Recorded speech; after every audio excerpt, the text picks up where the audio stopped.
Check. Check. Mic working? Yeah. Hello?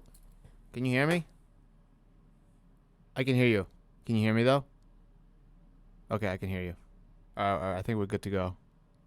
Oh, hey, yo, we're recording. Let's get this thing going. What's going on, everybody? Welcome back to another episode of Murph's Boston Sports Talk. I am your host, James Murphy, a.k.a. Murph, and in today's episode number 107, we have a plethora of things to talk about. We have Red Sox. We have Patriots. We have, obviously, the NFL to talk about. Bruins and your Celtics. I want to try to cover all four of the Boston sports teams today. I also want to try to cover, obviously, the NFL scores from yesterday's slate of games, which we will get to. Bruins, are they trending down? Are they trending up? We will talk about that. Red Sox have some exciting news that I also want to touch upon, which I will touch upon first. But before we get into any of today's topics, I hope you had a fantastic weekend. I hope you enjoyed your Friday, Saturday, and your Sunday. And hopefully your week is off to a fantastic start. It's a little rainy. It's a little chilly here in the Rhode Island area. But that's okay. That's okay because we got a lot of good stuff to talk about. Hopefully that can brace or kind of mend today's droughty weather. Well, it's not a drought. Raining, drenchy weather. I don't know. I'm just trying to be creative here, guys. Just work with me, all right? Just work with me. But yeah, before we do any of that, like I said, hopefully you had a fantastic weekend and your week is off to an amazing start. I cannot wait for today's episode. We have so much to talk about. But before anything, I do want to give you a quick heads up. Although there is Thanksgiving on Thursday, this Thursday, if you can believe it or not, in 3 days, Monday, Tuesday, Wednesday, Thursday, 4 days, I can't count, we will still have episode 108 of Murph's Boston Sports Talk airing on Friday, Black Friday, while you're shopping. You see people walking around with AirPods in all the time when you're out and about at the mall or wherever. They're probably listening to Murph's Boston Sports Talk. So yes, I will have episode 108 out and about for you so you can listen while you are shopping or doing other things. Whatever you may be doing on Black Friday. Maybe you're trying to recover from Thanksgiving. Maybe you're hungover. Maybe you're sleeping. Maybe you're still eating or shopping. Who knows? Maybe you're doing everything all at the same time. I have no freaking idea. But just because of the holiday on Thursday will not change up anything here at the studio. If you're wondering, Murph's Card Town and Sports Shop will be open 10 to 6 on Black Friday. 10 to 6. So not your traditional 12 to 8. It will be 10 to 6 on Friday, and it will also be 10 to 6 on Saturday. So that's really all I have to say in terms of getting you or keeping you up to date with things going on here at the shop. But let's dive into the Red Sox. That's what you're here for. You're here for me to talk about sports. So this is something that broke earlier this morning, and that is the Boston Red Sox exercised their club option on manager Alex Cora for the 2023 and the 2024 season. So this was a decision that they made probably last night, but it was announced today, being Monday. They did not have to exercise both options when they did. They could have went with the option for 2023 and called it a day. Wait for this time next year and exercise 2024. But nope, they decided to exercise both the 2023 and 2024 options on Alex Cora's contract. He will be the manager for your Boston Red Sox for the next 3 full seasons, 22, 23, and 24. This is very exciting here in the Boston area, obviously the New England area. People love Alex Cora. He is 284 and 202 in his 3 seasons as the Red Sox manager. Obviously, he was not here with the club in 2020. He led the club to a winning record all 3 seasons at the helm, including setting a franchise record with 108 wins and a World Series title in 2018. Although 2019 was a very disappointing season, there was still a winning record to be had, which is freaking awesome. And then obviously last year in 2021 where the Red Sox were able to go up and beyond expectations this past year. I think Alex Cora should have been in a little bit more of the running for the AL Manager of the Year. Yeah, I know Kevin Cash and the Rays were able to win 100 games or whatever. But, I mean, I guess when you take in that payroll and that talent to 100 wins and, the number one seed in the American League, I guess it's kind of hard to pass up on that. So I totally understand, but I think, fifth in AL Manager of the Year voting? I guess the talent and the roster you have, you should probably get more than 92 wins. All things considered, though, with what happened, him missing 2020, and then obviously the record in 2020, some new faces they brought in. Hey, you know what? I'm not upset that he didn't win it. I just thought he maybe should have got a little bit more recognition. But when you have that talented roster, I guess 92 and 70 in fifth place in the AL Manager of the Year voting should not be warranted. I guess I don't know. But that is exciting news coming out of Boston. There's also some other exciting Red Sox news as well, and that is with Justin Verlander now re-signed with the Houston Astros for, what was it, a 1 year, $25 million deal, right? 1 year with a player option for 2023.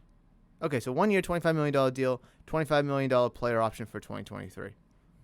Pretty good contract for him, I think. Noah Syndergaard's off the board. Andrew Heaney is off the board, which the Red Sox were not interested in. But how about this one? Robbie Ray. Yeah, the same Robbie Ray that just won the American League Cy Young Award. He's a free agent now. Blue Jays are probably wanting to sign him. Yankees sure as hell want to sign him. Yankees want to sign anybody. But apparently, Chaim Bloom is pursuing some of the same free agents as the Yankees general manager Brian Cashman, where they're both virtually all of the top market starters. Heine's gone, Verlander's gone, Ray is still on the board. Obviously, there's still Scherzer, there's still Greinke, there's still Syndergaard's now gone, so there's still some names out there. But Robbie Ray. Now, I did not think of this one before. I didn't think that I would like this idea as much as I do now. Obviously, past episodes ago, I went over the list of free agents who I wanted the Red Sox to bring in. Obviously, Eduardo Rodriguez was one of them. I wanted him to come back. Verlander, Scherzer. But Robbie Ray, same guy that won American League Cy Young Award winner, your American League Cy Young winner. 13-7, 2.84 ERA, if I could only talk. 32 games started, 193 and a third innings, 248 strikeouts, and a 1.045 whip. I'm kind of digging that. Now, I like that because it gives you another lefty in that that rotation, right? You got Sale, and that's it for now, for starting lefties. You had Erod, you had Martin Perez. They're both gone. Valdi, Houck, and Pivetta are all right-handers. Bringing in Robbie Ray, a nice little lefty, be fantastic. Robbie Ray is the best pitcher available on the open market, and his price tag, no doubt, went up last week when he beat Yankees ace Garrett Cole for the American League Cy Young Award. Where is that price tag going to stand right now? He is currently 29. 29, correct? 29. He turned 29 on October 1st, so he's entering his age 29 season. No, I'm sorry. He's entering his age 30 season. He's 30 now. So he's going to be 30 this upcoming season. He's probably going to want like a 7-8 year. Oh, I'm trying to do some math in my head. Because obviously players get so overpaid these days. Let's see. Do $200 million divided by 8 is $25 million per. He'll probably want $225 divided by 8, which is just a little over 28. That's way too much for me. I'm okay with that $25 million price tag, but not for 8 years. I don't mind doing it for 5 years. For 5 years. I don't mind doing 6 years. I think even 6 years might be even too long. I mean, let's see. He hasn't been that great of a pitcher before this year. 2020, he was 1-1 with a 4.79 ERA. In 2020, oh, I'm sorry. No, that was with the Blue Jays. He was 2-5 with a, I don't even want to do the math on the ERA. In 2019, he was 12-8 with a 4.34. The year before that, 6-2 with a 3.93. Arizona back in 2017, he was 15-5 with a 2.89 ERA. 2016, 8-15. 2015, 5-12. It's just he had one fantastic season. Yes. But is he someone that's going to be able to maintain that success for a long-term contract? My personal opinion, I don't think so. I'm not going to say he was a one-and-done kind of a player where he has one great season and he's done with it. But you need to proceed with caution if you're the Red Sox and wanting to sign this guy to a potentially long-term deal. You need to proceed with caution. Need to. I think 5 years should be the max. Obviously, if a team throws him 7-8, he's going to get that guaranteed money. He's probably going to go that way. I think the Red Sox for Robbie Ray is a long shot. I'd rather them invest their money in more of a short-term contract for someone older, maybe like a Max Scherzer.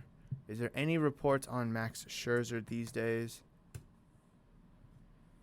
Okay, at least it still says he's a free agent, so there's nothing that I've missed right now in terms of Max Scherzer, so that's good. I'd rather give Max Scherzer like a 2-year, $60 million deal than Robbie Ray like $150 over 6 years. Me personally. But I want to know what you guys think. Obviously, this is our little baseball segment for today's episode, but let me know what you think. Do you want Robbie Ray in the Red Sox rotation next year? And if so, what are you willing to pay him? Let me know down in the comment section below if you're listening to this on YouTube, or reach out to me via social media at Murph's Cardtown and let me know your thoughts. Do you want to pay and invest for a 30-year-old Robbie Ray who is coming off his first and really only successful season in the major leagues? Like I said, 12-8 with a 4.34 ERA in 2019, fairly good. 2017, 15-5 with a 2.89, so I guess there's that as well. So, but the consistency hasn't always been there. Just won American League Cy Young Award. So obviously that is fantastic for him, and that is obviously really going to help his case in order to get paid the big bucks by the big teams. But like I said, let me know what you think down below. Let's move on to your New England Patriots. Your first place. Your first place. Do you want me to say it again? I'll say it again for you. Your first place New England Patriots in the American Football Conference East Division. The current third seeded team in the AFC Conference. Oh, that felt good to get off my chest. I really wanted to just talk about the Red Sox stuff, stay calm, cool, and collected, and just get that first 10 minutes out. And then we can just dive into all excitement with your first place in the East Division of the American Football Conference and your third seed, New England Patriots. Who would have thought that the Patriots would be in that position? This position right now. They are better than the Chiefs. They are better than the Bills, Chargers, Bengals. Let's see, who else is there? The Steelers, the Colts, the Browns. Everyone else is kind of dog shit. Nobody. I said at the beginning of the year that I would predict the Patriots to be a wild card team. First few weeks of the season did not look like the case. They were even going to squeak into the playoffs. But now, You look at them. You look at them now. And they are fighting for the East Division, the title. A guaranteed spot in the playoffs. I did not expect this. I thought the Bills were going to be a lot better than... They're 6-4. They're still a very good team. They've had some bad losses. It is what it is. Patriots have had some bad losses too. But like I said on Friday, the media is all on the Patriots bandwagon now. They're all on the Patriots bandwagon now. People are finally giving the Patriots some attention and respect that they deserve. And albeit the beginning of the season, they did not deserve it when they went 2-4 to start the season. I will admit that. But they have won 5 straight games in great fashion.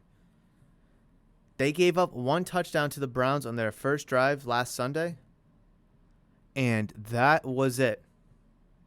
They are they're outscoring opponents 70-7 in 2 games, and that 1 touchdown, the first drive by the Browns, is the only 7. They shut out the Browns the rest of the way.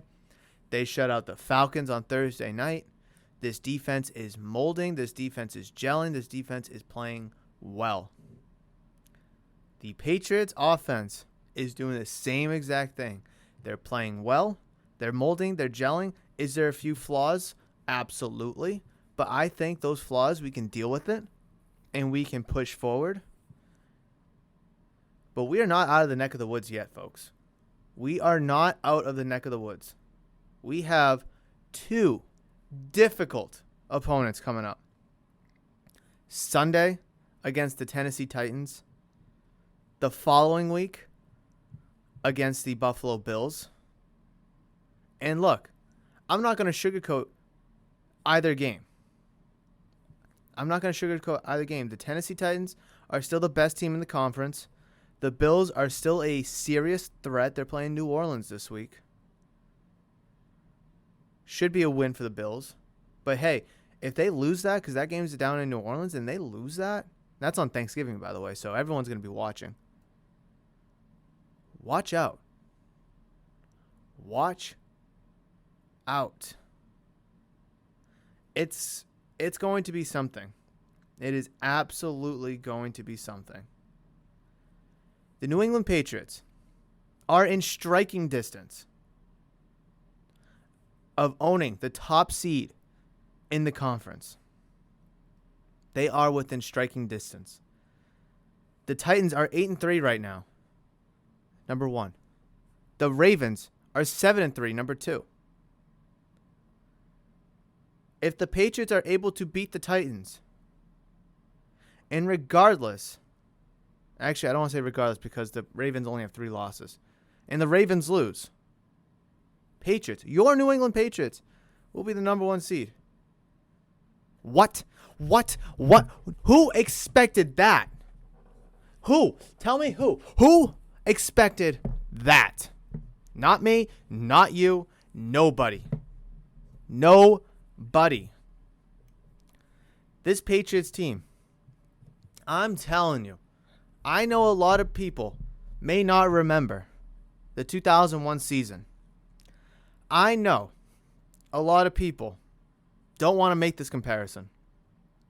This 2021 team is showing an insane amount of flashes of the 2001 team. I already went over it on Friday. But just look at this. Look at it. Both years, the defense was good. The offense had players, but no big proven names. I mean, I guess you had probably Troy Brown at the time. That was really it. Yeah, you had Drew Bledsoe, but he got injured. And then here comes Tom Brady. You know, for the sake of arguments, a rookie, even though it's technically his second year, but he played all but 3 snaps his rookie season. And he does wonderful as the starter while Drew Bledsoe is out. Now, granted, Mac Jones is a true rookie starting from day 1, but still, the similarities are still there. Low expectations. You just want the kid to develop. and go out there and win you some games. That's all you're hoping for. Next thing you know, you're rattling off 5 straight wins. Both teams in 2001 and 2021 were 6-4. No, the Patriots were 5-5, and the Patriots were 6-4 at week 10. What? That is absolutely miraculous. Listen, the Patriots in 2001 went through a ton. Obviously, that was the year, the 9/11 attack. The bye week wasn't until week 16 at that time. Completely different time.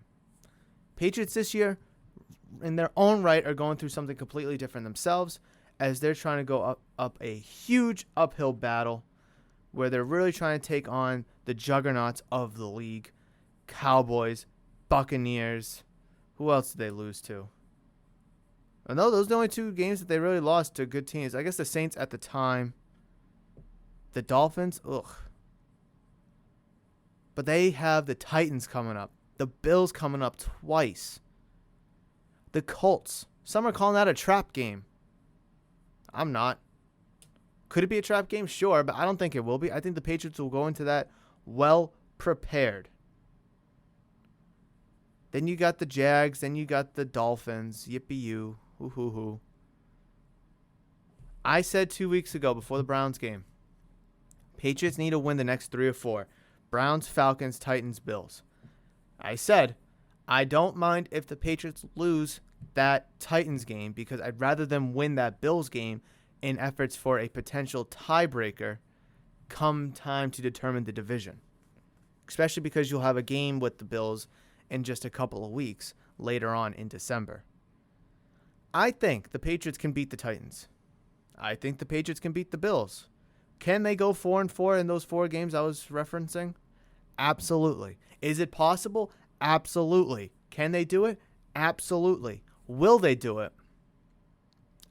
I don't know. That Titans team is still good. And now I don't care about the Bills game just yet. I don't care about them right now. I only care about this Titans game. When you're in a situation like this, a team that's climbing a steep uphill battle, you have to be looking game by game. You have to. And I'm just looking at the Patriots' schedule right now in terms of just the scores of each game. Since the Patriots lost 19-17 on October 3rd to the Tampa Bay Buccaneers, the Patriots have scored at least 24 points in every single game. 25 against the Texans, 29 against the Cowboys, 54 against the Jets, 27 against the Chargers, 24 against the Panthers, 45 against the Patriots, 45 against the 45 against the Browns, 25 against the Falcons. Your offense is scoring points. Your offense was probably the most questionable thing this entire offseason, the beginning of the season, rookie quarterback, lack of weapons. But you're scoring at least 3 touchdowns, if you want to do the math simply, 3 touchdowns a game. Your running game was even struggling at the beginning of the season. You relied on Mac Jones way too much in that Buccaneers game. Then the running game started to, take shape a little bit. Even in the loss to the Cowboys, 29 points. Your defense lost you that game. That could have been a win. That easily could have been a win.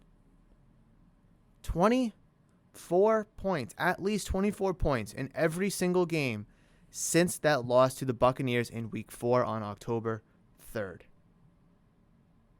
Your offense is clicking. Your offense has developed significantly since Week 4. Your defense has played phenomenally, holding the Jets to 13, the Chargers to 24 and just edging them out. The Panthers to 6, the Browns to 7, the Falcons to 0. This team is revolutionizing itself to be a complete team. A complete team. Offense, defense, special teams, coaching. All 4 phases of the game. People only focus on 2, offense and defense. But there's a third element that's called special teams. And then the fourth element, which is coaching. The coaching staff feels more confident with the offensive play calls. The coaching staff looks like they know what they're doing with defensive play calls and personnel. The special teams is obviously playing a huge factor in not allowing the opposition to get good field position when it comes to terms of punt coverage, kickoff coverage, tackling in the open field, or, Jake Bailey flipping the field with his incredible leg strength. Nick Folk kicking incredibly accurately. I think his one missed field goal was that potential go-ahead field goal against the Buccaneers. That might be his only miss this whole season. I know he missed a PAT against the Falcons. All four phases are going off right now. In the last 3 games, you've given up 13 points. In the last 3 games, 6 to the Panthers, 7 to the Browns, 0 to the Falcons. Your defense in the month of November has given up 13 total points. 13 total points, and you've scored 94. That is a recipe for success. That is an absolute recipe. That is a Thanksgiving recipe for success. And if you disagree with me, you have to reach out to me. You have to get in touch with me because I need to know how you disagree about this team. Whether you're a Patriots fan or a fan of another team, you have to look at this team and respect what they're doing. You don't have to like them. If you're a Jets fan or a Giants fan or whatever, you don't have to like this team. But you have to respect what they're doing. Rookie quarterback, completely overhauled new team, and they are balling. They are one of the best teams in not just the AFC, but the National Football League itself. The New England Patriots are arguably a top 5 team. Now, that's very, very aggressive. Now, I'm not saying they're the first or the second or the third best team, but you could probably argue them to be the 4th or even the 5th best team in the league. Now, if you want to look at it record-wise, yeah, you got the Cardinals, you got the Packers, you got the Titans, all ahead of you, all with a better record than you. Cowboys 7-3, Ravens 7-3, you're 7-4, Buccaneers 6-3, Chiefs are 7-4, Rams are 7-3. So there's a little bit of, competition for the 4 and 5 spots. Sure. Okay. But honestly, when you take into consideration the defense, the offense, the coaching, and the special teams, all 4 phases of the game, you are negligent to at least consider and debate the Patriots being a top 5 team in this league right now. I know that's aggressive. They're not one of the top 3. They're 4, 5, maybe even 6th, right on that edge, right on that cusp. But what this team has done the past 5 weeks feels like a miracle, in all honesty. It feels like a miracle. 11 games into the season, 7-4, 5-game winning streak, 3rd seed in the AFC, 1st place in the AFC East, arguably a top 5 team in this whole league. I already went over it on Friday's episode last week that the Patriots defense is a top 5 defense in terms of points allowed, average points per game, yards allowed, this and that, right behind Buffalo in every category. And Buffalo this past weekend got absolutely dismantled by not just the Colts, but by Jonathan Taylor himself. The New England Patriots. I'll leave you with this before I run over the league schedule. The New England Patriots have had an up and down season. I think we can all admit that, right? All us Patriots fans listening can admit that the Patriots have had an up and down season, a roller coaster season, an emotional season. But what they're doing right now is fun to watch, exciting, a breath of fresh air, compared to last year at least, right? And very, very optimistic. I strongly believe the Patriots will get into this playoff and win a game. Now, that's not saying much. But considering you lost Tom Brady, you sucked ass cheeks last year, didn't even make the playoffs, and you have a rookie quarterback, and on top of that, you're basically 70% of your roster is completely different than it was a year before. I would consider if you can win a playoff game, if you can win a wild card game, that's a win for the season. That is an accomplished season. Now, obviously, in terms of Bill Belichick, he doesn't care about anything except the Super Bowl. And you know what? I'm on that same boat. But you got to take it one year at a time, step by step. I love this Patriots team this year. I really do. I was very iffy and shaky on them at the beginning of the season. But they are such a likable group of guys. No matter what position they are. Whether it's Kendrick Bourne, going crazy in the end zone. The whole team rallying around Jacoby Myers for his first touchdown. Whether it's Kyle Van Noy just being a great guy and just having a conversation on the Pat McAfee show. And just talking about this and that and how the guys are just gelling together. It's Mac Jones even in his press conferences being such a professional, a likable guy who's just seems like he's focused. He seems psychotic about football, which is good. You want that from your player. Tom Brady, psychotic about football. Chris Sale, psychotic about pitching. Those are the players you want on your team. You want the psychopaths on your team who care about nothing but winning and doing anything it takes to win. That's why this team is so likable, because you have a bunch of those guys. Kendrick Bourne is now taking like 3-4 handoffs a game. Brandon Bolden, a core special teamer, is now your third down, your James White role running back. N'Keal Harry is an incredible blocking wide receiver for you. Your team is likable. Your team is playing well. They have some tough competition ahead. Like I already mentioned, the Titans, the Bills again, the Colts. But if they keep going at this pace right now, the way they're going and trending the way they're trending, I think come the end of the season, whenever that season ends for the Patriots in the playoffs, whenever and wherever it ends, you can look back on this season and say it was a successful season. All things considered, but most importantly, year one of Mac Jones. That's all I'm going to talk about the Patriots. It wasn't really a rant. It was just me. I guess it kind of was a rant. Let's just be honest. It was a rant. It was me gloating about the Patriots. I had to do it. People needed to know. People needed to know where I was at with this team and where the general consensus should be at with this team. I didn't expect it to take that long though. But anyways, let's recap scores from Week 11. Obviously, 25-0, the Patriots beat the Atlanta Falcons on Thursday night, as we already knew. The Ravens improved to what was it? I just had a 7-3? 7-3 with their win over the Bears in a interesting game towards the end, but it was an ugly game for the Ravens, I'll tell you that. The Vikings beat the Packers 34-31. What a win there. I did not expect the Vikings to win that game, but hey, hats off. Colts absolutely destroyed the Bills 41-15, or I should say Jonathan Taylor. The Jonathan Taylors destroyed the Bills 41-5. Taylor had 5 rushing touchdowns, or 5 total touchdowns. The Browns beat the Lions 13-10, a very slim win for the Cleveland Browns. At least they won, because that means I am not out in survival just yet. The Washington football team beats the Carolina Panthers 27-21, a nice little bounce-back win. Well, actually, no, because they won last week, too. So back-to-back wins for the Washington football team in their first full game without their young superstar, Chase Young.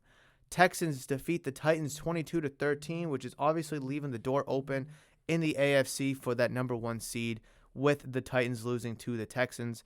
The 49ers beat the Jacksonville Jaguars 30-10. Dolphins beat the Jets 24-17.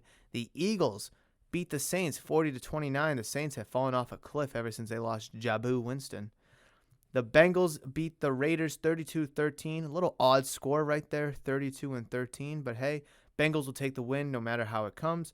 And the Chiefs and the Cowboys. I see so many nines. 19-9. That's an odd score for sure. That seems like a blowout baseball score, if you tell me.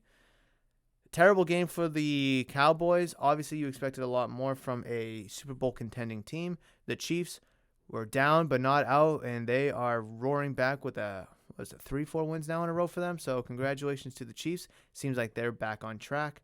The Cardinals defeated the Seahawks 23-13. Big win for the Cards. Did Kyler Murray play that game? Kyler Murray did not play, but Colt McCoy, 328 yards, 2 touchdowns, no interceptions.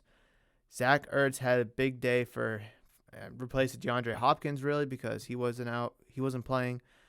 Rondale Moore, 11 receptions, only 51 yards. Talk about screen passes. Let's see, what else we have? We have the Chargers defeating the Steelers 41-37 on Sunday Night Football last night. Big win for the Chargers, terrible loss for the Steelers. Honestly, kind of screws things up for the Pittsburgh Steelers, but helps things out immensely for the Chargers of LA. And then tonight, Monday Night Football, we have the New York Giants, the New York Football Giants, and the Tampa Bay Buccaneers in Tampa Bay. Good game right there. Hopefully Brady can avoid his first ever 3-game losing streak of his career, but we will have to wait and see for the end of that game. Let's jump to Bruins hockey. Let's do the Bruins first. All right. Quick standings check. They are currently 5th in the East, in the Atlantic Division. Excuse me. They are still well off in terms of games played to the rest of the division. I mean, the Senators have 15 games played. You have 15 games played. So they've slowed down in the amount of games they're playing. But everyone else, 18, 20, 17, 20, 17, 20. It's like, why aren't we playing those amount of games? Bruins are going to have a ton of games coming up in December, and then obviously the back end of the season. It's going to suck. They had an ugly loss last night against the Calgary Flames, losing 4-0 on home ice. Swayman did not look good at all. And guess who looked good for the Flames? Take a guess. Dan Vladar. You traded him to the Flames in the offseason for fifth round pick, something like that. Oh, and he just shut you out. Crisp, clean shutout. Bang. Made you look silly. Now, obviously, just one game. Can't take too much stock in one game. But it also kind of looks bad because you traded him away because you believed in Jeremy Swayman more, which I did myself. But you also traded him away because you would then sign Linus Ullmark, who really hasn't been working out, in my opinion. Obviously, he's still young. I think he has a lot of potential still. But it just goes to show you that you need a veteran on this team. You do. And I think things are trending towards Tuukka. But honestly, Tuukka can't play until February, so you need someone to fill in the gap now. The Bruins are in a tricky spot. They're 9-6 after 15 games. I'm not concerned about them. It's still a long season. But 15 games, though, you only have a handful more games left until you kind of get into that 20-25 where the season starts to shape out. I don't want to see this team be mediocre. I don't want to see this team be lackluster and miss the playoffs. They have a lot of potential, a lot of great players on their team, but they need to get things going. They had a nice little win streak of 3 games snapped with that 4-0 loss. Obviously, it doesn't help that you didn't play for a whole week plus. But you got the Sabres coming up on Wednesday. You got the Rangers at home on Friday, and then you host the Canucks Sunday, and then the Red Wings to wrap up the month on the 30th. There's that 1-2. That's 4 games. You got to win 3 of them. You got to go 3-0-1 at least. I mean, you can't really suffer too many more regulation losses. I mean, you haven't even suffered an overtime loss just yet, which is pretty neat. But, I mean, they got 6 regulation losses, so it'd be nice to, if you're going to lose, at least lose in overtime or shootout just to get a damn point. Because at the end of the day, that's all that matters is points. And the Bruins only have 18 of them. Meanwhile, the Panthers are still thriving with 29. Panthers have 29. The Maple Leafs have 27. The Lightning have 23. Red Wings have 19, and you have 18. If the Sabres beat you in regulation, they will have 18 total points, and you too will have 18 total points. This Bruins team, oh my God, this team is better than what they're playing like. Obviously, they've had not a lot of overhaul, but they had some roster changes, a light overhaul. They need to play better. They need to go out and perform better. Now, can you point to goaltending? Yes. Can you point to defense? Sure. Can you point to lack of scoring? Absolutely. They only have 46 goals scored. They have given up 43 goals, which isn't terrible. Actually, that's fairly good in the division. I'm just looking at the division. I could care less about the other divisions right now. But 46 goals scored, not good. That is, I mean, it ranks, is there 8 teams? It ranks 5th behind the Panthers, Maple Leafs, Lightning, Red Wings, and the Sabres. And the Canadians only have scored 2 less goals than you. So right now, it's probably goaltending and offense. And I know the goaltending because the goals allowed is only 43. But I would kind of credit more the defense on that one.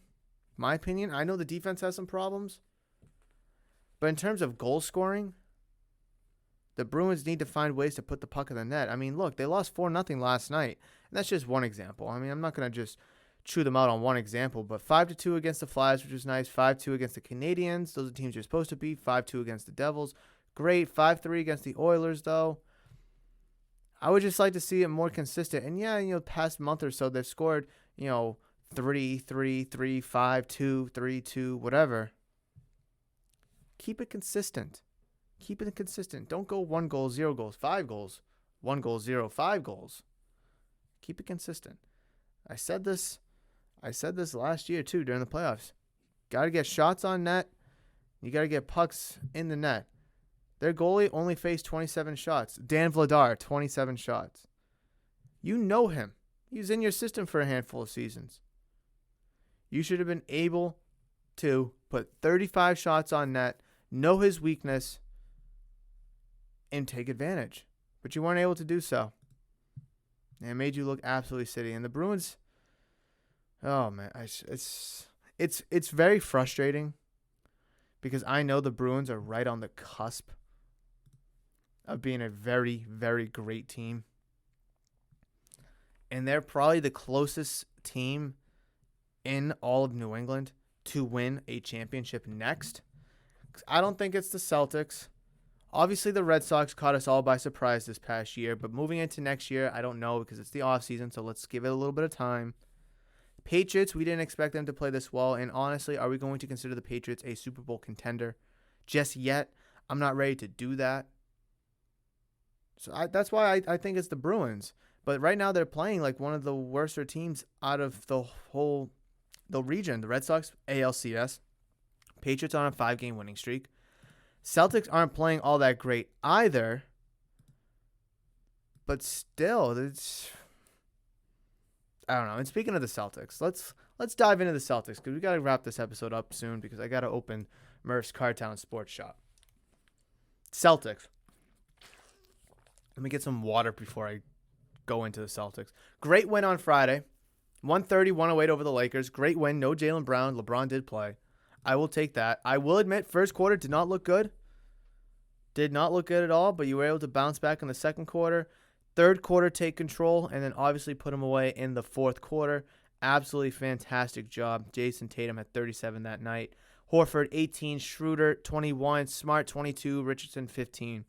And then a handful of buckets from everybody else. So I'll admit, you guys played good that night. Okay? You played good. And then you had OKC the day after. You won 111-105. Obviously, the Celtics were able to get a lot of production from Tatum again with 33. Grant Williams, 14. Horford, 10. Schroeder, 29. Cantor, 10. Am I going to sit here and tell you the Celtics have turned the corner? Absolutely not. Absolutely not. The whole conference, though, the Eastern Conference, is muddled with a bunch of good teams to mediocre teams. Look at the Bulls. They're 12-5. The Nets are 12-5, leading the conference. But then you go all the way down to the Raptors at 8-10, and they're only 4.5 games out. Meanwhile, you're 9-8, 3 games out. You're right on the cusp of the playoffs. But, I do expect more from this team. I do, especially in their soft schedule right now leading up to December, which I have mentioned 1,000 times, that you need to take advantage of who you're playing in November because December is going to be hell. Absolute hell. I'm not going over it again today. You can guys then listen on Friday's episode. You could even listen to Monday's episode from last week if you want me to dive in on that. You got the Rockets today. That needs to be a win. You gotta beat the teams that are inferior to you. The Rockets are projected to have the worst win-loss record in NBA history. I think they're projected to have like 7 wins all season, 6 wins all season. They're 1-15 right now. They're 1-15. Do not lose to this team. Oh, I'm going to chew you out if you lose. I low-key want you to lose to the Rockets. Who lost to the Rockets? I want to say it was early in the season that they got that lone win. Who was that one team that they beat? I don't care about preseason. Where's the regular season? Who's the one team that they beat? Why can't I find it?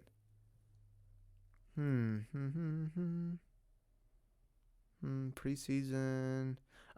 They beat the Thunder 124-91 on game 2 of the season. They beat the Thunder, and that was it. You just beat Thunder, so theoretically, you should beat the Rockets, right? Please don't lose to this team.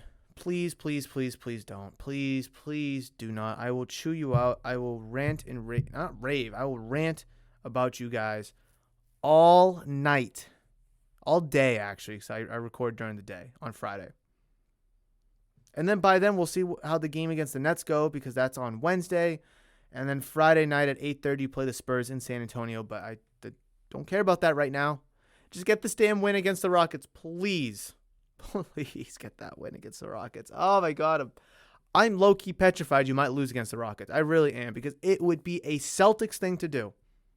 To beat one of the best teams in the league in the Lakers, come back and beat a nice little good team in the Thunder. When I say nice little good team, I mean a fun team to watch in the Thunder, right?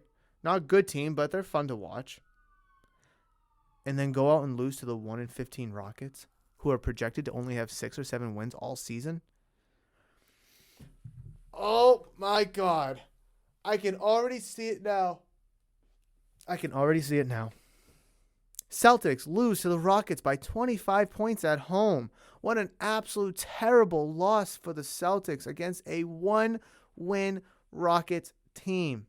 Where did the Celtics go from here? Jason Tatum had his worst shooting night of his career. Al Horford had 5 turnovers. Marcus Smart had 12 turnovers. Where was the defense? Where was the offense? I can see it now. Do not lose to this team. That's all I'm going to say. This team is playing very well defensively, all things considered. This team is starting to turn a corner in terms of other people scoring and not just Tatum. Obviously, having Brown out kind of helps where you need to find other people to score. But when Brown does come back, what is the offense and defense going to look like? I don't know.